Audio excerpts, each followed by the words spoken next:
All right. This is Baldur's Gate 3 character creation. Um, so when you start up your game, they're going to let you pick. You can either make an origin character where you create like a custom one here, or you can pick one of they have like 7 different ones you could pick from.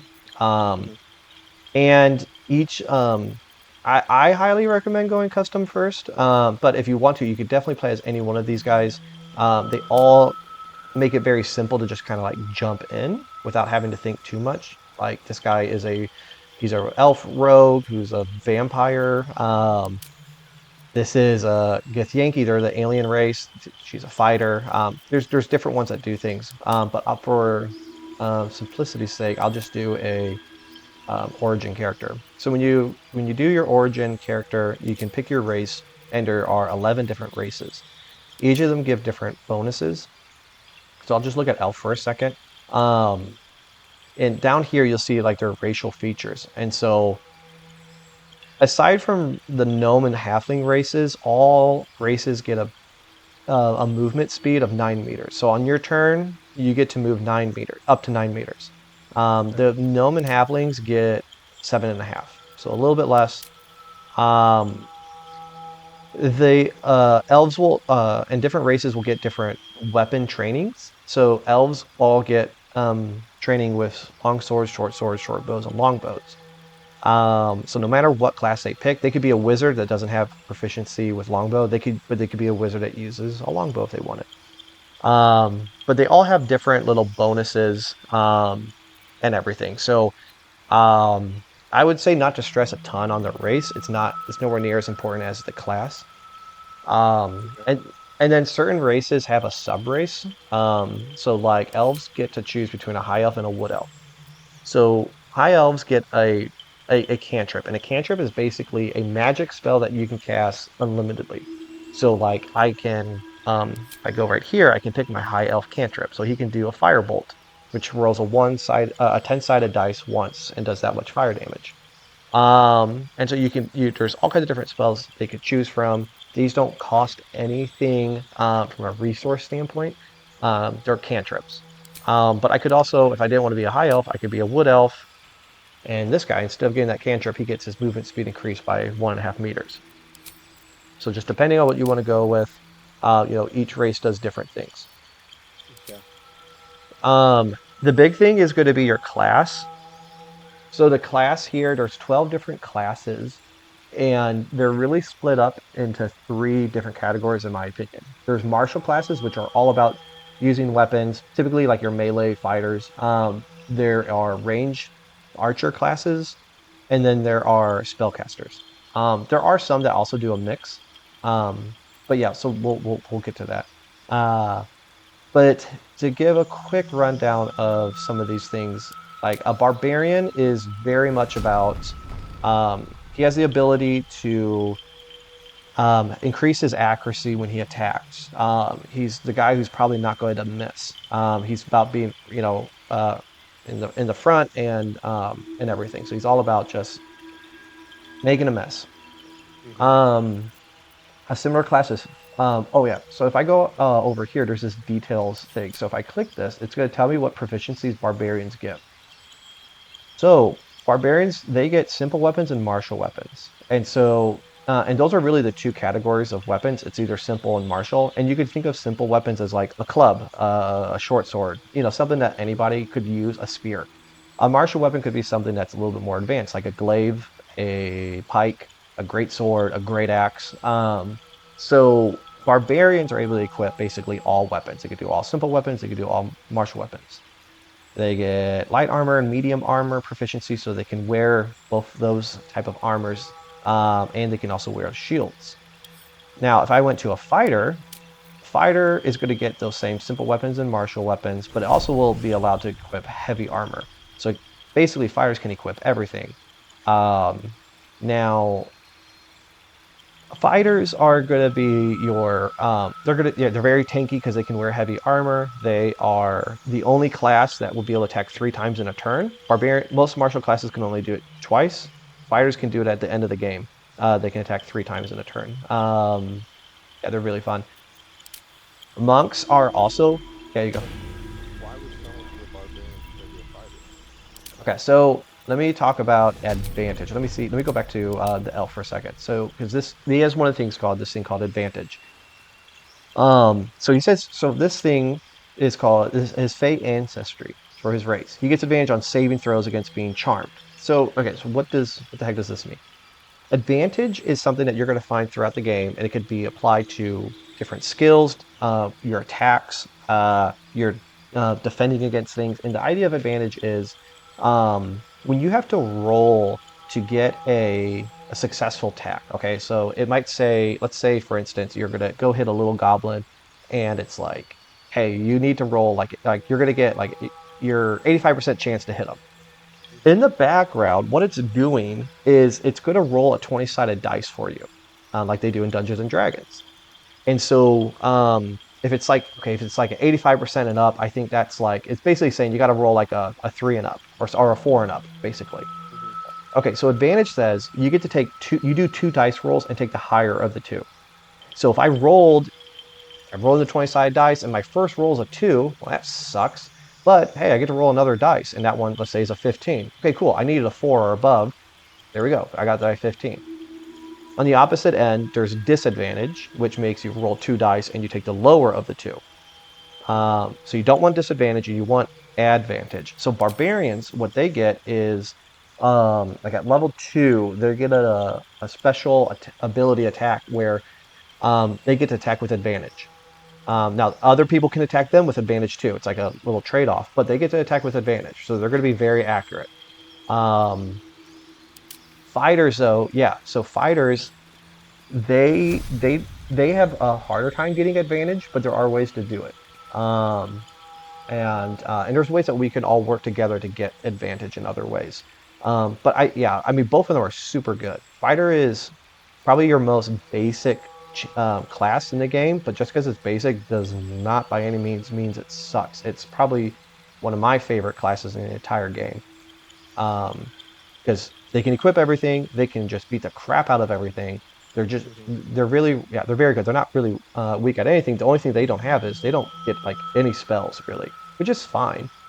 But yeah, um, monks, they get to use their fists, and they can do some insane damage throughout the at the, if you can increase your fist damage, and there's ways to do that, especially because they get this action called flurry of blows, where you'll see it says punch twice in quick succession. And so they get to punch twice with that. So if you increase, if you're able to increase your fist damage significantly, well, you get to it's like doubled in that way because you get to punch twice. And there's ways to even like really exploit this. The thing about monks though, so if I go to their proficiencies, they don't have anything for armor. They wear the clothes that they have. They are high risk, high reward, and they can take some time to get going. But once they do, they could be one of the strongest out there. Paladin are very much like fighters, where they can equip everything. They can get their heavy armor, all weapons, but their bread and butter thing is they have a spell called Smite, and so when they use their attack, they can trigger Smite, and it'll deal extra radiant damage. So they're very much like, hey, I'm gonna put all my resources into like these next few attacks and obliterate whatever's in front of me. While fighter is just gonna consistently just do like a very good damage. A paladin is like, hey, I might have like some turns that are just huge. Um, there is the Ranger and Rogue. These are going to be your two really, really good classes for range. Ranger can do melee. But I would say the other Barbarian, Fighter, Monk, and Paladin are better at it. But you can definitely go like a more well-rounded approach. Rangers they get some spells. They have the ability to summon beasts to aid them in battle. But they're usually going to be pretty good. It's usually a very good character if you want to make around like using bows and arrows. Mm-hmm. Uh, Rogues are they're good. Here's the only issue with rogues really. So rogues get this thing where they can sneak attack, which the more you level up, the more this does damage. So basically, it says you're going to deal an extra 1d6 slashing if you have advantage against the target. And as long as you're sneaking, you can apply this to your attack. So you get to do this extra damage. Here's the only thing about rogues. They're the only martial class in the entire game that does not get an additional attack. So at level 5, Barbarian, Fighter, Monk, Paladin, Ranger, they all get to attack a second time each turn. Rogues are the only ones that don't. It Mm. sucks. But they can be they're still very good in many other ways. There's a lot of then you're going to have like your 6 spellcasters. So bards are all about passing speech checks, kind of your control spells and everything, giving enemies disadvantage and such. Cleric is going to be more of a healer for the most part. They can still be very destructive. Um, there is an entire there's 3 parts to the game. In part 2, you're in like an undead area. So clerics, they are great against undead. So they're very good, especially in the second part. But yeah, they're going to be your healer and doing a lot of radiant damage. Druids, they can turn into beasts. They can also be very, very good. They can turn, I mean, you can turn into a freaking dinosaur. You can turn into a spider. You can turn into a panther. They get all kinds of different things they can turn into. Um, okay, actually, I'll go back to sorcerer in a second. Wizard is your basic spell casting, spellcaster. So, well, the good thing about wizard is that they can actually, I think, like they can learn like 90% of all spells. So they are the spellcaster that's like, hey, I want to have like the big library of spells, so whenever we come into a situation, I'm kind of like that jack of all trades of spellcasters. Sorcerer doesn't get all the spells, but they are like whatever they do for spells and damage, they're better than a wizard at it. So less of a library, but whatever they have, they're more specialized in. Yeah. Um, and finally, we have Warlock. So Warlock is probably the most unique class. They get to have, they can go melee, and they get spells like sorcerers and wizards. But they can go melee if they want to. They're more of I would call them like a shotgun spellcaster. And what I mean by that is they don't get as many resources to use spells, but whenever all their spells are, they just hit like a shotgun. So, here, I'll just go fighter for a second. So when you pick your class, there could be some additional stuff. When you pick a fighter, he can pick a fighting style, but a barbarian doesn't. Actually, I'll just say it's barbarian side. So this thing here is very small. It's just a background. Each of them give different skills, some bonuses to your skills. Mhm. So a soldier gets bonuses to his athletics and intimidation. I wouldn't worry a whole lot about this. Just pick whatever you think looks fun. Here's the probably also like now your really, really big thing. So let me clear this. You get to have 27 ability points to push everything to whatever levels you want. So there's strength, straightforward. It's going to affect basically your melee weapons. Dexterity affects your bows, and it also it affects your initiative. So who gets to go first? And it also, for aside from heavy armor, it affects your armor class. So the higher armor class, the higher your defense is. So if you are, so the more dexterity you have, the higher your AC is going to be. Except heavy armor does not use AC at all. Um, Constitution's your health, and then you have basic. So the last 3 are um, you're basically going to be really important if you're a spellcaster.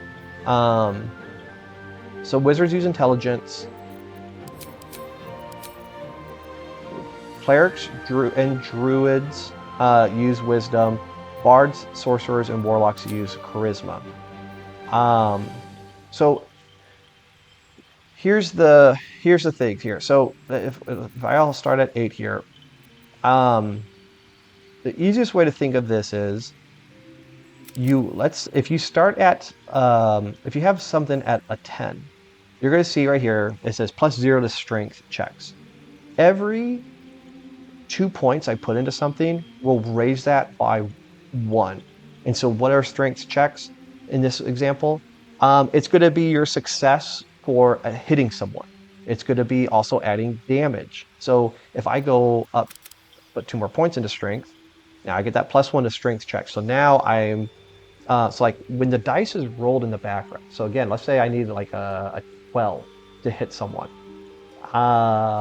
If I roll a 11 right now, I actually will hit because it'll be the 11 and then plus that +1 to strength checks. I Mhm. added, yeah. So you want these to really end up on even numbers. Odd numbers don't do anything. They're the same. So 14 and 15 would be the same. Um, so like as a barbarian, I want my strength up as high as possible. He's going to be using my melee weapons, uh, and such. So you can distribute your points when you get to, once you put it up to 12. I think it costs 2 ability points to go up. So let's see if I do to 13. Okay, no, that was, yeah, just one. It's, I think, from 13 to 14. So if I go from 13 to 14, I'll have 11 ability points left. Same with Mhm. 15. So it does become higher the more, it becomes more taxing the higher ability points are. And then they also let you assign a +2 and a +1 bonus. So the max you can have in a score without these bonuses is 15. So I can add in right there my +2, and now I'm at 17. It's going to give me a +3 to strength checks. And if I can raise my strength by an item or something down the road or something, I can get it to 18. And now I'll have a +4 to strength checks, which would be very good. Um, if you were a different class, like let's say warlock, because they use charisma, they're going to want to use, I want my charisma as high as possible because all my spells are going to be based off of my charisma. And the star here, it just kind of shows like, hey, this is primary ability. It's the one you want to max. So if you are a spellcaster, you want your highest, you want to put as many points as you can into your spellcasting thing. So yeah, like if I was warlock, I want this as much as I can. Um, Okay, so here, so yeah, let me just go back to, I'll just be actually, no, this will be good. Let me do where's my class? Okay, let me just do a sorcerer. Um, yeah, I'll just do something like this. So this is what they recommend. It's fine. You can also, so you have these things called skill proficiencies. So I click on this. Based off my race and based off my class, I can add some extra proficiencies to these different skills. And these skills, they have nothing to do with combat, but they have everything to do with, like, let's say passing a speech check or passing some type of skill check in general. So like sleight of hand would be lock picking. So if I want to Mhm. lockpick, I need this more. If I want to sneak around, I need more stealth. So because I have charisma high as a sorcerer who uses charisma, I get a +3 to charisma checks. And so you'll see if I don't, I have like +3 right here, +3, +3. So I can add in, I get 2 of these skills things I can add in. So I can add an extra +2 to my persuasion. So now when I roll a dice to persuade someone, I get +5 added to it, which is very good. But if I look at some of these, like my wisdom is at a score of 10. So I'm not getting any plus or minuses to my insight checks. My athletics Mhm. are negative though, because if I go out here, my strength is 8, which is below that Yeah. 10 threshold. Okay. So here, let me just go start it up because that's the character creation, but really that's not really the fun part.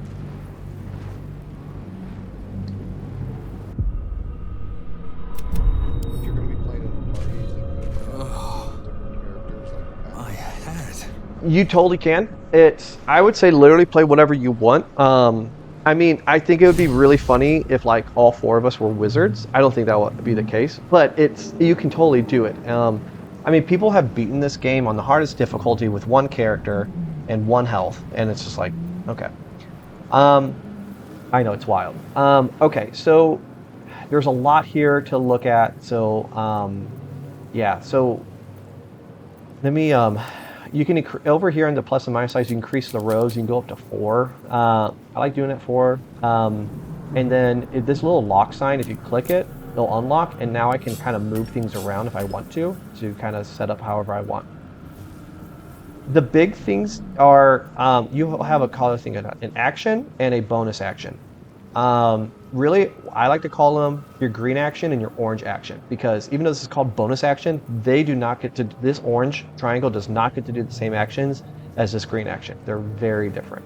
So different things that you're going to do in battle is going to be dependent on, you get to use one green action, one orange action. If you're a spellcaster, you'll see I have these are called these are my level 1 spell slots. And I have these two blue squares. So these are they're a replenishable resource. They're used to cast spells, and you can charge them once per long rest. Long rest is something that you do when it's kind of like a, hey, we're going to end our day, whatever, right? So as a so if I use a spell, it's, I'll go down to one of these blue blocks. Now some of these spells are like, I know this one right here. This one's called Bone Shield. It's going to do necrotic damage. It is a cantrip. So these do not use your spell slots if you're a spellcaster. They'll just use your green action, and you can see the cost of it down here. But this one's Magic Missile. This one's going to use your action and a level 1 spell slot. So use your green and your one of your blue squares. So your action and your bonus action will recharge once a turn, but basically your spell slots, they do not recharge. So if I use all of them, I'm going to be limited to my cantrips as a sorcerer. If I was a martial class, I would, you have your little main hand attack right here. It's going to be like your sword icon. And each weapon that you find is going to have some type of like ability that it can use. So he has a quarterstaff, and his special is topple. So he can make people, he can knock them prone with it, like just basically trip them. And there's some advantageous stuff with them. You can, if you put your mouse, you'll have a control, but if you put your mouse over something, you can go and you can inspect them, and there's loot. This right here is just saying it's 0.01 weight, which is nothing, and we could sell it for 60 gold. It's good. So I'll just take that. Let me get into battle, and I can show you what battle looks like.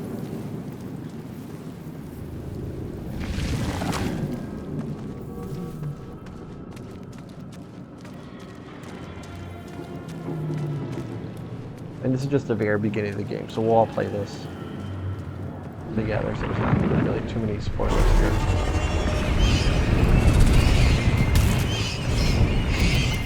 Skip all this. Within days, see what we can do. We will address. Okay. So we're going to fight these 3 imps. And so, okay, so right now it's letting me control Lae'zel. She's a fighter. So you'll see here, so she has a long sword, and it has more abilities than my quarterstaff. So, yeah, it has different things, like it can make them bleed and other things. So I could do a regular main hand attack, and it's just going to cost an action. But if I wanted to, let's say I wanted to do this cool looking one called Lacerate. So it's still going to use one action. It's going to say, hey, it's going to make them bleed. And if you go, you can always like hover over some of the words, and it'll tell you what it's going to do. So it's going to, anybody who bleeds takes an extra 2 slashing damage at the start of each turn, and you have disadvantage on Constitution saving throws. You can remove it by healing. But you'll see down here, it has this thing where it says short rest. So there's long rest and there's short rest. Short rest is you get 2 of them a day. We can use them whenever, but basically, if I use this Lacerate ability, I cannot use it again until we short rest. That's the thing. So I don't just want to spam it. If I want to see what actions I can do, I can always just click the actions circle here, and it's going to show me what all the green actions I can do. If I wanted to see what the orange ones are, I can do the same thing for orange. So I'm just going to do my main hand attack. I'm going to click this guy. So she's going to run all the way up there, and if I didn't want to run up to him, you can see the white line is how far she can move. The red line is where she would have stopped, so she can't get that far. So she can move 9 meters. So this guy's in range, so I'm just going to click. Let my name be known. There you go. She kills him. She still has this bonus action to use, and you'll see the things that are grayed out she can't use. They all require that green action. But this one, Pommel Strike, uses a bonus action. It does go away on a short rest, but or until you short rest. But I could use that. But unfortunately, I don't have much movement speed since I just moved.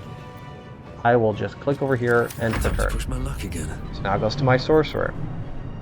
So now I can do, let's do magic missile, and I just want to shoot this guy over here.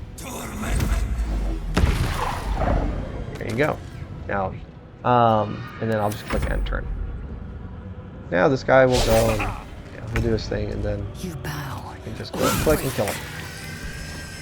So, yeah, now you'll see here, again, my actions are back, but my level 1 spell slot that I use is gone. I can still cast the spell a second time, but then I wouldn't be able to use anything that requires a level 1 spell slot. I would only be limited again to my cantrips. Yeah, so that's really the gist of fighting for the most part. Let me pull in, actually let me grab, let's see. So I want to show a few more things. I'm going to load something, it's a character that I have in Act 2 that I have not played in a very long time. But yeah, I want to show what happens like when you level up and some of the choices that you can make.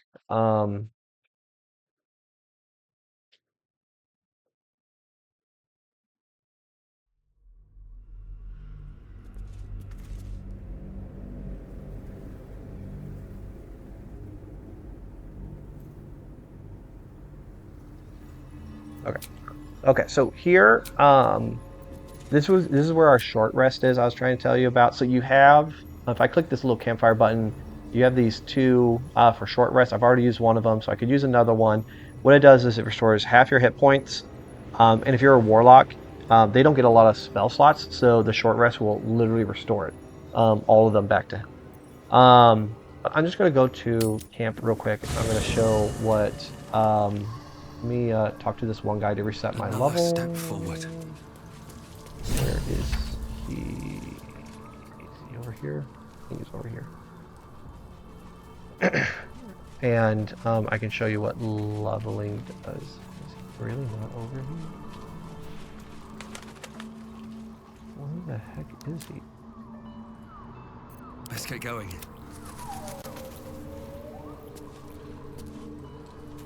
No. Just went in there. Subtle Sorry. steps. There's a skeleton I need to talk to. I have no idea where he's at. Maybe he's up here. There he is. Okay, I'm going to talk to Withers. Okay, so this guy will be in our camp early on in the game. Love is no domain. And he will let us change our class if we want to. So let's say I made this guy a monk, and maybe I'm like, screw it, I don't really want to be a monk. I want to be a fighter. Okay, so I can change to a fighter. It doesn't matter. I'll pick, yeah, let's just say I keep it like this, okay? Okay, so I can always change my class, and now when I level up, I have a choice to continue as a fighter, or I can add a class. So if I stay as a fighter, my health is going to go from 12 to 20. I get like a bonus thing. This thing's called Action Surge. It's really good. Or I could, if I want to, I could say, hey, I want to be a fighter paladin, fighter bard, and you can mix and match. So you don't have to just go down fighter all the way. You can always mix and match. But like when I become a fighter level 3, a lot of classes at either level 2, level 3 are going to give you a subclass. So I was a fighter, but now I can pick between Battle Master, where he can use Battle Masters are good at like disarming foes and doing like knocking them prone or distracting enemies. Eldritch Knight, this is the fighter who gets to use some spells. I don't think it's that great, but yeah. Anyways, but he can use some spells if you wanted, or you could be a champion who's just all about doing just he can get a critical hit easier than other classes. So I'll just do champion for a second. The big thing's going to be also, this is like a one big decision area, is when you hit level 4 in a class. So level 4, 8, and 12 get a thing called a feat, and you could think of this like the perks in Fallout. So it's a long list. I don't think you should read all of them. So I would say if you are a martial class, the ones that you should really be paying attention to, and every class in general, should do ability improvement. This one's very simple. It's good. You add 2 points. You can split them between 2 things, or you can add 2 of them to 1 thing. You get up to a maximum of 20 this way for your different attributes. If you don't know what to pick, ability improvement is very good. If you're also a martial, some other ones that are very good would be Great Weapon Master. The idea here is you get a -5 to your attack roll when you're using this, so which sucks. So if you needed a 10 and you rolled a 12, well, that sucks. You now get -5 to that 12, so now you're at 7 and you missed. But you deal a 10 additional damage though whenever you use this. So yeah, so as long as you have your accuracy high, this thing is amazing. It lets you do an insane amount more damage. Heavy Armor Master is also another good one. Increases your strength by 1, and then all incoming damage from non-magical attacks decrease by 3 when you're wearing heavy armor. Some other really good ones are Savage Attacker. When you roll your damage die, you do it twice and use the highest result. So if you hit someone, usually you just roll the dice once and it's going to tell you how much they get hit for. This is kind of like advantage, but for your actual damage. Yeah, these are the ones that I would really focus on. So ability improvement, Great Weapon Master, Savage Attacker. If you are a bow and arrow person, you could do ability improvement. And the other one would be, that's really good, is Sharpshooter. It's very similar to the Great Weapon Master, except it's for ranged weapons. So 10 additional damage, -5 to the attack roll. And then finally, if you're a spellcaster, ability improvements could be very, very good. Another one is Dual Wielder. It lets you could wield 2 quarterstaffs, and quarterstaffs, as you progress through the game, they're going to get some special abilities for or special bonus to your spell casting. So if you can equip 2 staffs that are super good, that could be another good one. Elemental Adapt is another good one. So there's a thing called resistance in the game, and basically resistance, it just says they take half the amount of damage. So if you roll 30, but they're resistant to, if you did a 30 fire damage thing, but they have resistance to fire, they'd only take 15. Elemental Adapt basically ignores resistance. So even if they are resistant to fire, they're gonna still take the full effect if you click the Elemental Adapt Fire. And then finally, Spell Sniper is very good. You learn a cantrip, that's not that big, but the number you need to roll a critical hit with spells is reduced by 1. So to roll a critical hit in anything in this game, they call it a natural 20. So when the dice is rolled, it lands on 20. Not that so like if you had like a +2 to your bonus, but you rolled an 18, it's not a natural 20, it's not a critical hit, even though it adds up to 20. So the critical hit is legit natural roll 20. This Spell Sniper would say, okay, well, a 19 or a 20 is a critical hit now. So it's another good one to make your crits go up. That's really the big thing here. So at level 4, 8, and 12, you get a feat. The 2 exceptions are Fighter gets an additional one at level 6, and Rogues get an additional one at level 10. All other classes will get those feats at 4, 8, and 12. This also means, though, so like, if I want to, if I said, okay, here, I'm going to be a level 3 Fighter and a level 1 Bard, well, you'll notice I'm not getting that feat. So the feat is based off of the class level, not the player level. So if you do try to multi-class, there are some disadvantages. So, but you can get super powerful. And again, I mentioned this earlier, the big thing about level 5 is a massive power spike for like all classes. So marshals, they're going to get extra attack. So they can take an additional free attack after making an unarmed or weapon attack. And they also say, yeah, if you gain the extra attack feature from more than one class, they don't add together. So I can't, so if I'm like a level 5 fighter and level 5 paladin, I don't get 3 attacks. It's just going to be one, it just allows it to do, this extra attack only triggers for one class, you could say. But again, if I wanted to go now be cleric, again, that extra bonus, or bard or monk or something like that, that extra attack doesn't go here because I'm still level 4 fighter. But yeah, that's the big thing. Marshals get an extra attack.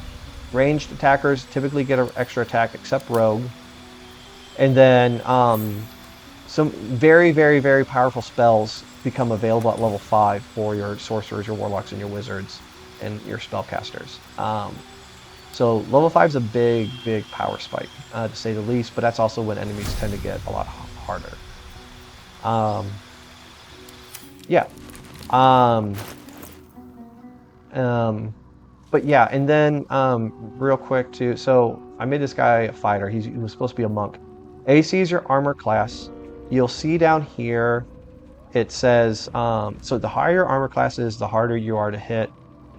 The easiest, like, yeah, like it's think of it like if I have a 13 here, the enemy needs to roll 13 in order to hit this person. So they need, and they could use any of their other bonuses from their strength or dexterity or whatever they have to add to their probability. So 13 is really not high. Comparatively, like if I go out to this guy over here, my main character, at this time he has 18. Yeah, and so you want a higher armor class as much as whenever you can, for the most part. There's many ways to do it. You can equip a shield. Shields usually give +2 as long as your character can equip a shield. Yeah, that'll be they can get extra. If you real quick too, so this guy's wearing medium armor. So you'll see here medium armor. And one of the things about medium armor is that the armor class bonus they get from dexterity is limited to 2. So his dexterity is 18. So you would think, okay, you should get +4, because that's, you know, whatever, 8 above 10, but then you divide it by 2, because you won't go by even numbers. The dexterity should give him 4, but the medium armor only allows you to do +2. Light armor and clothing will add the entire dexterity bonus. So if I clicked, this is clothing right here. Now if I go to his AC, you'll see he gets 10 for his base, but then he gets +4 from dexterity.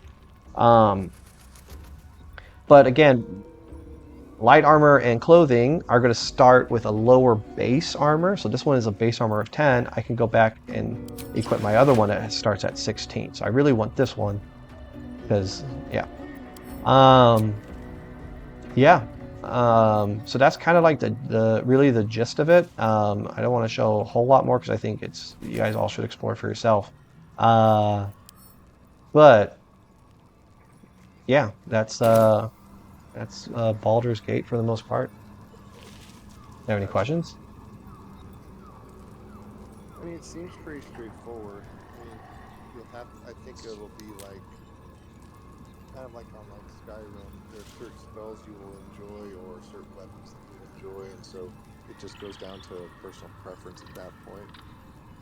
Yeah, exactly. Yep. Yeah, but I mean, no, it all makes a lot of sense.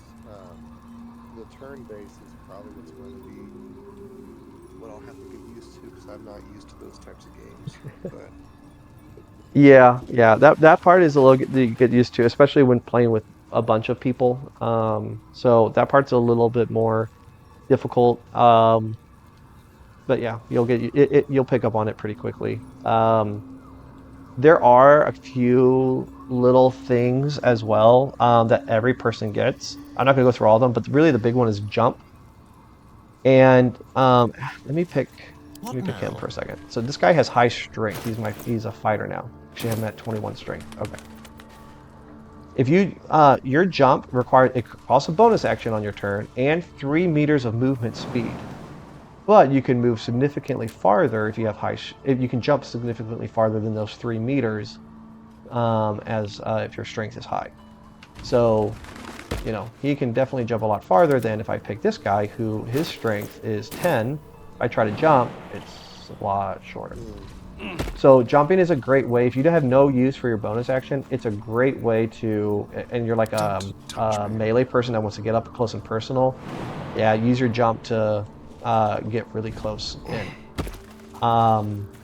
But yeah, I mean, there's a ton of spells. So this game is, it's basically they put D&D into a video game. So yeah, so there are like 100. There's like 100 spells. There's a lot. Ooh, actually, do I have No time to rest. one last thing? Light on my feet. Let me do one last thing. I want to have a word. I want to show for people who want to be spellcasters. One last thing. Actually, let me do this. So let me just short rest real quick. So warlocks, they're a spellcaster, but they can go melee as well. But what they do is, this will probably be easier to I'll show the warlock. I'm sorry, right after I show something else. Let me show a wizard real quick. Dost thou require that?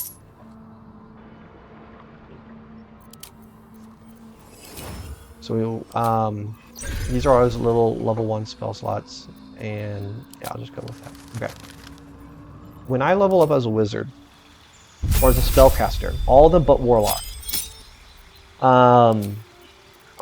you'll get to pick some spells. Warlocks also get to do that, but what you have, let me go back to this first screen. It will give me a level 1 spell slot unlocked. So I start off with 2 at level 1 as a level 1 wizard, but at level 2 I get an additional one. So now I have 3 level 1 spell slots that I can use, those little squares, for my spells that actually cost a spell slot. But every 2 levels you get to use higher level spells. So now I'm level 3. I get to use level 2 spells. And on top of that, they gave me an extra level 1 spell slot. So now I have 4 level 1 spell slots as a wizard at level 3. And I get 2 level 2 spell slots. So let's just pick those. And then you can tell which ones you want to actually have prepared in your inventory to use in battle. So level up again, I get an extra level 2 spell slot. Let me pick a cantrip, but I can pick some more spells. Get my feet. Let's just intelligence. So now I get to level 5. So level 5 is going to give me 2 level 3 spell slots. So now I get a lot more spells to choose from. So maybe I pick Fireball and Lightning Bolt. Okay. So every 2 levels, you get access to new high-level spells. When you are a spellcaster, so now you'll see down here, instead of when at the very beginning of the game, I had 2 of these little squares. Now I have 4 of these, 3 level 2s, and 2 level 3s. These all recharge on a long rest. So, so now I can. The other thing too is you can upcast. So this right here, the Scorching Ray, is a level 2 spell slot. So if I click it, it says if you upcast it, you can hurl an additional ray per level. So right now it does 3 rays of fire. If I could click this level 3 spell slot, which it's going to use this square right here, but now it's going to do 4 rays of fire. So you could build a character, like there are people who build characters based off of this level 1 spell slot called Magic Missile, but they don't care. Like, yeah, they can use all 4 of these, but I could use my level 2 spell slots, and it'll add an extra dart. I can do level 3, and you can do 2 extra darts. So you can always, yeah, you can upcast your spells. And yeah, like I said, once you get to like level 3 spells, like these 2 right here are pretty incredible, Lightning Bolt and Fireball, and everything else after is going to be incredible. Their max level is 12, so you can get level 6 spell slots and everything. So those are the highest magics in the game.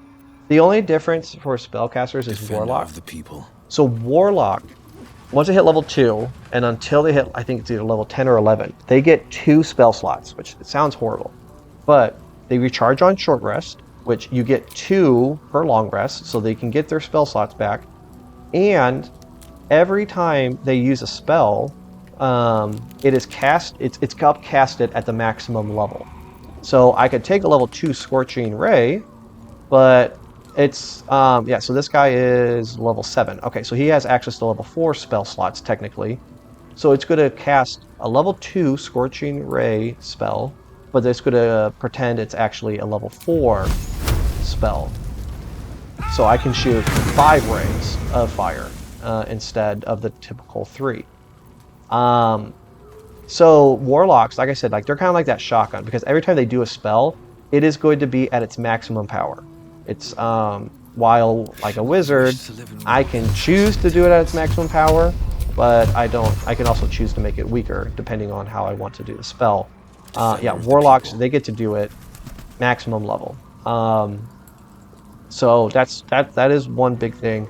Also, one little caveat: Warlocks have the best cantrip in the entire game. It's the only cantrip that allows, they have a special ability that will add their charisma modifier. So he has 18, so he gets a +4 to charisma checks. It will add that charisma power to this thing called Eldritch Blast. And why it becomes super good is at level, when you're a level 1 character, it shoots 1 blast. But when you're level 5 and up, it shoots 2, and at level 10, it shoots 3. So, like, when you're at level 10, you're adding that +4 3 times. So it's one that, and there's other ways to increase your charisma, and there's even items in the game that just completely make it broken. So if you want to be a shotgun spellcaster, Warlock is by far above and away the way to go. They're also the class that lets you do. They can also fight melee. So there's a subclass that lets you use your, instead of like your strength to use your weapons, you could use your charisma as your weapon attack, basically.